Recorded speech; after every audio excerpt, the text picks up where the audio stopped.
Pense em uma penitenciária tão impenetrável que mesmo os criminosos mais famosos são isolados do mundo de maneiras que desafiam a imaginação.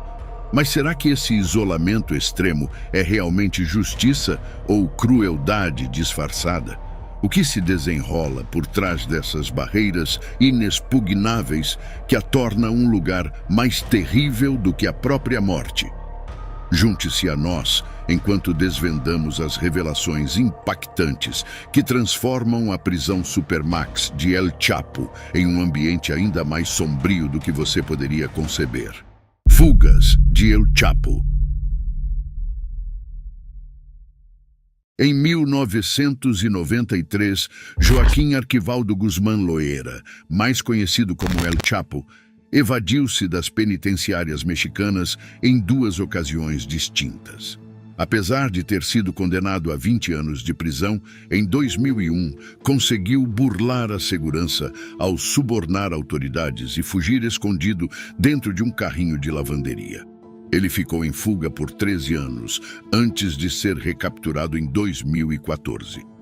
No entanto, mesmo após ser enviado para uma prisão de segurança máxima no México, sua fortuna viabilizou outra tentativa de fuga através de um túnel subterrâneo.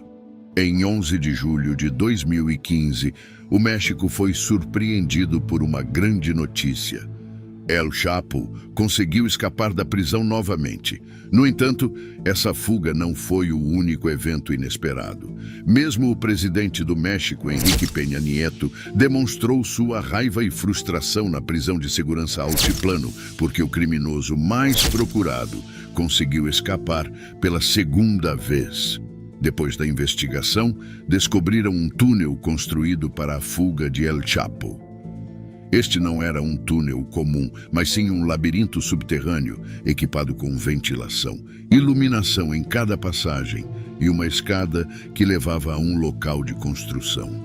Evidentemente, foi meticulosamente planejado por várias pessoas, tanto dentro como fora da prisão, visando garantir o sucesso de sua fuga. Por causa da opinião pública e da influência de diversas nações contra o sistema judicial do México, El Chapo, o criminoso mais procurado no país naquela época, foi alvo de uma extensa e prolongada busca. 6 meses depois, El Chapo retorna ao tribunal, representando sua derradeira oportunidade de vislumbrar e vivenciar novamente a vida fora das grades. Após sua recaptura, ele foi reconduzido à prisão de segurança máxima de Altiplano, da qual escapara em julho de 2015. Entretanto, um ano mais tarde, ele foi extraditado para os Estados Unidos, onde enfrentaria julgamento por suas acusações. Em fevereiro de 2019, Guzmán foi considerado culpado em todas as 10 acusações apresentadas contra ele nos Estados Unidos. Como resultado, recebeu uma sentença de prisão perpétua, com um adicional de 30 anos de detenção. Adeix Florence. Em termos simples, Florence mantém o regime mais restrito imaginável, o mais severo já testemunhado dentro de uma prisão, tanto em seu funcionamento quanto em sua estrutura. A ADX pode acomodar até 500 detentos, mas nunca alcança sua capacidade total. A Agência Federal de Prisões prioriza uma proporção elevada de funcionários em relação aos detentos por motivos de segurança óbvia. Além disso, são extremamente criteriosos na seleção de pessoal. Nem todos são admitidos para trabalhar na instituição.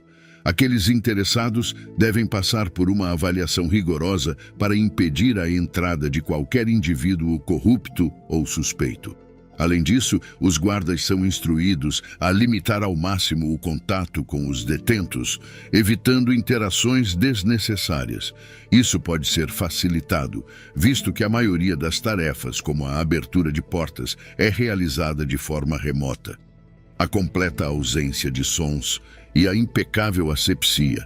Antigos prisioneiros e jornalistas que conseguiram visitar a instalação em uma ocasião rara, em 2007, costumam relatar a surpreendente higiene do local e o silêncio inquietante e mortal que domina cada canto. O estabelecimento possui 6 escalões distintos de segurança, mas devido à sua população reduzida, aparentemente apenas 4 unidades estão ativas: a unidade residencial geral, a unidade de controle, a unidade de segurança especial, também denominada Unidade H, e o corredor 13. As outras 2 unidades atualmente desativadas são a Unidade Residencial Especial e a Unidade Intermediária ou de Transição. A Unidade de Habitação Comum representa o nível de segurança mais baixo, onde os presos têm autorização para interagir e compartilhar uma área de refeições. Eles também podem circular livremente em sua própria área, sem a supervisão de guardas, e têm permissão para se trancar em seus próprios alojamentos, se mantiverem bom comportamento e evitarem conflitos com os guardas e outros detentos. Em casos de conduta exemplar, até mesmo a transferência para outra instituição pode ser considerada. Seguindo esta unidade, vem a unidade de controle, destinada tanto à punição quanto ao alojamento de prisioneiros que cometeram graves violações disciplinares ou atos violentos em outras instituições, além de membros de gangues e indivíduos associados a organizações de alto risco, identificados como ameaças à segurança nacional. Logo após, encontra-se a Unidade de Segurança Especial, designada para abrigar terroristas notórios como Terry Nichols, Umar Farouk Abdul-Muttalab e Zacarias Moussaoui. Por último, mas não menos importante, há o Setor 13, a área mais segura e rigorosa. Trata-se de um conjunto de 4 celas onde os prisioneiros têm um contato humano praticamente nulo. Apenas os criminosos considerados extremamente perigosos são trancados ali indefinidamente. Ramsey Youssef foi um deles, permanecendo lá por mais de 7 anos. E recentemente foi nessa unidade que El Chapo começou a cumprir sua pena. Mas como é a vida nessa unidade de segurança máxima dentro da prisão de El Chapo? Cela de El Chapo. Nesse lugar, a ADX se destaca com sua estrutura antifuga mais complexa de todas. Praticamente todos os cantos são à prova de erros. Os presos basicamente passam todo o seu tempo isolados, fechados em celas de 1 por 3 metros por 23 horas diárias, e são monitorados constantemente por guardas armados. As robustas paredes, teto e piso da cela são feitos de concreto maciço, e tudo dentro dela está integrado à estrutura da cela. Cada cela possui uma pequena escrivaninha, um banquinho que mal cabe os detentos e uma cama de concreto com um colchão fino. Próximo a isso, há uma pequena prateleira com um rádio embutido e uma televisão preto e branco que transmite apenas programas recreativos, programas religiosos e educacionais. Além disso, há um banheiro com um vaso sanitário que é automaticamente fechado em caso de obstrução, um chuveiro com um temporizador para evitar afogamentos dos prisioneiros e uma pia sem torneira para prevenir autolesões dos detentos. As celas também apresentam 2 portas de correr de metal com exteriores sólidos que separam a cela dos corredores, de modo que os prisioneiros não consigam se ver.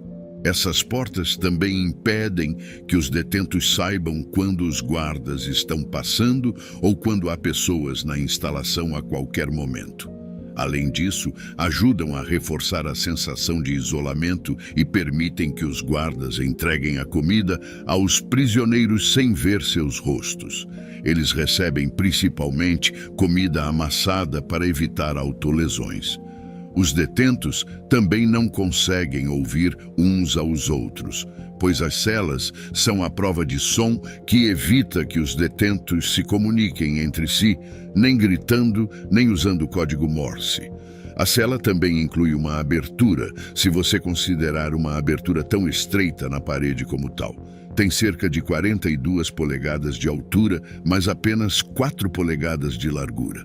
Obviamente, isso não foi projetado para que detentos como El Chapo relaxem e apreciem a vista das montanhas lá fora. Tudo o que conseguem vislumbrar ao olhar por ali é uma pequena porção do céu e dos telhados de outras prisões ao redor. Então, os detentos não têm a mínima noção de onde estão e de como fugir dali. Na realidade, esta cela se assemelha mais a um túmulo para os vivos. Não há absolutamente nada ali que traga qualquer sensação de conforto. As luzes nas celas também são controladas remotamente pelos guardas, que aparentemente permanecem acesas o tempo todo para confundir os prisioneiros quanto à passagem do tempo, sem haver distinção entre o dia e a noite. El Chapo até expressou ao seu advogado certa vez o quão difícil é para ele dormir devido às luzes que nunca se apagam. Escapar é uma possibilidade remota. Apenas por 1 hora por dia, os prisioneiros são autorizados a sair. Eles são retirados de suas celas, submetidos a uma revista, algemados, acorrentados e então escoltados a sair para um passeio sozinho. Contudo, este intervalo recreativo não é uniforme. Pode ocorrer a qualquer momento, seja de dia ou de noite, sem aviso prévio, dificultando para os prisioneiros planejarem uma possível fuga. Entretanto, este evento diário não é necessariamente uma oportunidade para os detentos aproveitarem o exterior, já que não são levados a um pátio, mas sim a uma pequena área de lazer vazia, o que implica que não conseguem vislumbrar para além dos muros e ter uma ideia de onde estão. E só demora alguns passos, 10 passos diagonalmente e 31 passos em um círculo, para ser mais específico, para percorrer de uma extremidade à outra, tornando isso uma atividade bastante monótona e fatigante. Em ocasiões excepcionais, por bom comportamento, os detentos podem trocar essa caminhada por uma ligação para um grupo restrito de pessoas, incluindo um advogado. No entanto, cada condenado tem o direito de realizar uma chamada telefônica não legal de 15 minutos por mês. Eles também podem receber visitas se mantiverem um comportamento adequado, mas não são autorizados a tocar em ninguém. Sempre haverá uma barreira física separando-os de qualquer visitante, por meio de uma janela de vidro espessa. Desnecessário dizer que os detentos estão sob constante vigilância 24 horas por dia em toda a prisão. Sensores de movimento e câmeras escondidas acompanham todos os movimentos dos presos. Os guardas não apenas monitoram as entradas da instalação ou o controle remoto, mas também observam todas as áreas da ADX a partir de uma sala de controle. Se notarem algo suspeito acontecendo em qualquer lugar, eles podem pressionar um botão de emergência que fechará automaticamente as 1.400 portas da prisão e impedirá qualquer tentativa de fuga.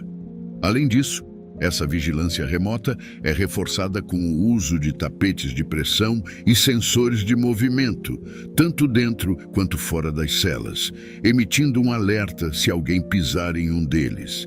Mas e se alguém conseguir superar todas essas medidas, você pergunta? Bem, eles teriam que escalar uma cerca de arame farpado de 12 pés de altura na frente de guardas altamente armados em uma das muitas torres da prisão, enquanto outros guardas patrulham com cães treinados para ataque. Quero dizer, se você está disposto a reunir alguns dos homens mais perigosos do mundo em um só lugar, você precisa garantir que eles permaneçam lá, não importa o quê.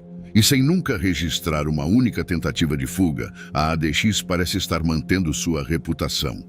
Com isso dito, é compreensível por que este foi o local escolhido pelas autoridades americanas para que El Chapo cumprisse sua sentença de prisão perpétua após finalmente ser capturado e extraditado para os Estados Unidos, após ter escapado da prisão 2 vezes antes. Segredo obscuro. Defensores encontram as ocultas verdades da ADX. Múltiplos estudiosos argumentam que o isolamento prolongado tem consequências devastadoras que são claramente visíveis na ADX. O Dr. Craig Haney, docente de psicologia na Universidade de Santa Cruz, na Califórnia, mencionou que a sensação intensa e desprovida de vitalidade que impregna este sistema levou certos detidos a um estado crítico de insegurança ontológica. Essa situação provoca confusão no detento, fazendo-o questionar sua própria existência e, caso exista, sua verdadeira identidade. Os apoiadores dos direitos humanos alegam que essas análises demonstram que apenas os ambientes em si podem ser causadores potenciais de tamanha tensão e sofrimento. Um dos defensores, um indivíduo chamado David Cloud Summer, expressa: ainda que se busque aplicar um isolamento solitário com as mais benevolentes intenções, as pessoas inevitavelmente perderão a razão e se prejudicarão. Um grupo legal envolvido no processo contra o BOP examinou 45 detentos da ADX e percebeu a extensão do problema. Calcularam que 70% deles manifestaram pelo menos um distúrbio mental grave. Os investigadores ouviram relatos de vários prisioneiros que frequentemente batiam suas cabeças na parede e gritavam durante a noite. Outros que ingeriam lâminas de barbear eram amarrados e algemados em suas camas e deixados lá por dias. E um interno que regularmente consumia suas próprias fezes, mas só levantou preocupação do psiquiatra da equipe quando o fez com avidez. Também foram compartilhadas narrativas análogas à de Rodney Jones sobre outros presidiários que tiveram seus medicamentos prescritos interrompidos e foram recusados tratamento independentemente da persistência de seus pleitos. Considerando esses eventos, os investigadores começaram a questionar como a prisão mais severa do país havia se transformado aparentemente em um hospício incapaz de gerenciar sua própria comunidade carcerária. Concomitantemente, diversos reclusos deflagraram inúmeras greves de fome, especialmente entre os presos islâmicos na Unidade H. Como resultado, eles são obrigados a ser alimentados à força, contidos e submetidos à inserção de um tubo em seus narizes, que introduz líquidos nutricionais. Houve registros de cerca de uma dúzia de greves de fome, sendo uma delas liderada por Wadi al-Hag, secretário de Osama Bin Laden. Conforme os registros do Bureau of Prisons, ocorreram aproximadamente 900 alimentações forçadas de terroristas nas unidades desde 2001. Quando questionado sobre o motivo por trás da greve, Robert Wood simplesmente respondeu: eram as condições de confinamento. A realidade é que todos os reclusos entrevistados e ex-presidiários compartilham palavras pouco amistosas sobre sua estadia na ADX, descrevendo o lugar como destinado a gradualmente devastar uma pessoa mental e fisicamente por meio de privação ambiental e física, e uma instalação projetada para quebrar o espírito humano, a psique e a mente. Em suma, a ADX representa a quintessência do isolamento.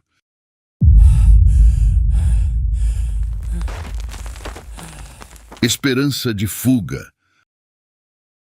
Há uma fagulha de esperança na cela de corredor 13. El Chapo é continuamente confrontado com seu isolamento e a aparente ausência de uma rota de fuga, inclusive para ele.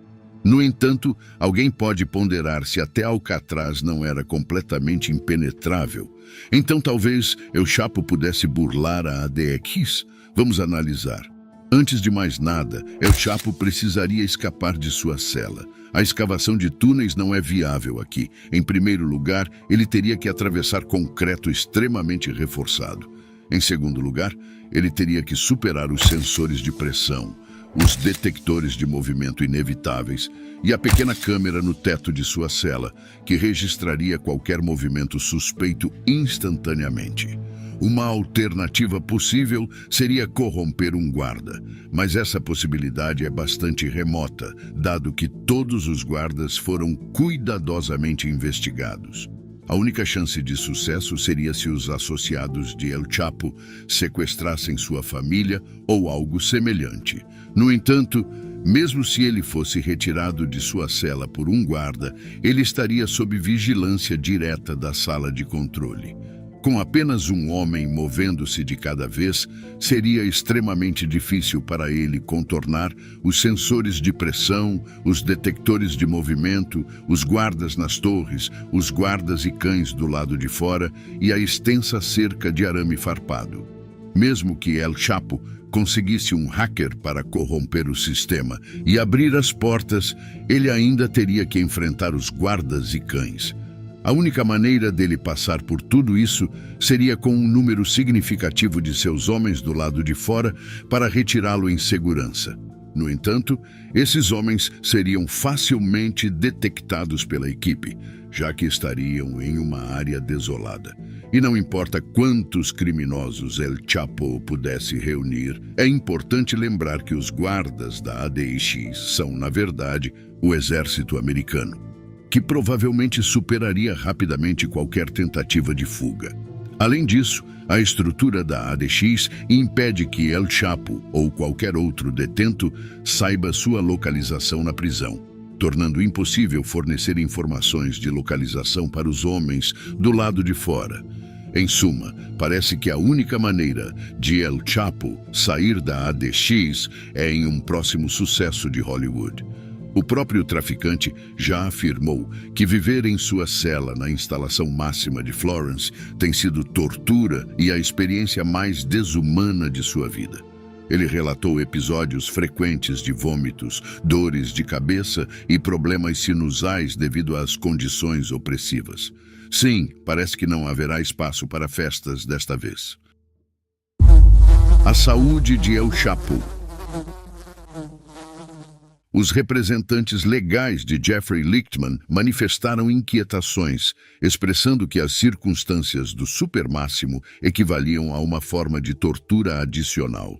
O Dr. Terry Coopers, um psiquiatra autor do livro Solitário, A Verdade por Trás do Isolamento Extremo e Como Podemos Combatê-lo, que aborda os impactos psicológicos do isolamento prolongado em ambientes de segurança máxima, mencionou que a quase total solidão testaria a capacidade de resistência de Guzmán, podendo afetar sua estabilidade mental. Ele prosseguiu, declarando que é impossível antecipar como o isolamento solitário afetará El Chapo. Porém, indivíduos submetidos ao confinamento prolongado podem manifestar sentimentos de apreensão, paranoia, comportamentos compulsivos, raiva descontrolada e desespero. Apesar desses fatos, a equipe da ADX não demonstra interesse em alterar sua abordagem, ao contrário disso. Na realidade, eles elogiaram o estabelecimento por ser concebido para reabilitar de maneira eficaz os prisioneiros mais violentos. Conforme eles argumentam, após um longo período de isolamento e solidão, até mesmo os mais desesperados podem se acalmar. Acredita-se que, ao adotar essa abordagem, os infratores sejam continuamente encorajados a adotar um comportamento adequado. Por exemplo, quando seguem as normas e demonstram obediência, recebem acesso a livros e jornais e, em alguns casos, podem ser transferidos. No entanto, Robert Hood mesmo discorda veementemente dessas visões. Ele mencionou que, quando os presos se queixavam com ele, ele costumava responder que este local não foi projetado para a humanidade. Eu considero que permanecer lá, dia após dia, é mais terrível do que a morte, especialmente quando se passa 23 horas por dia em uma sala, com uma abertura de janela tão pequena que nem mesmo permite ver as montanhas rochosas. Sejamos honestos aqui, não é destinado à reabilitação.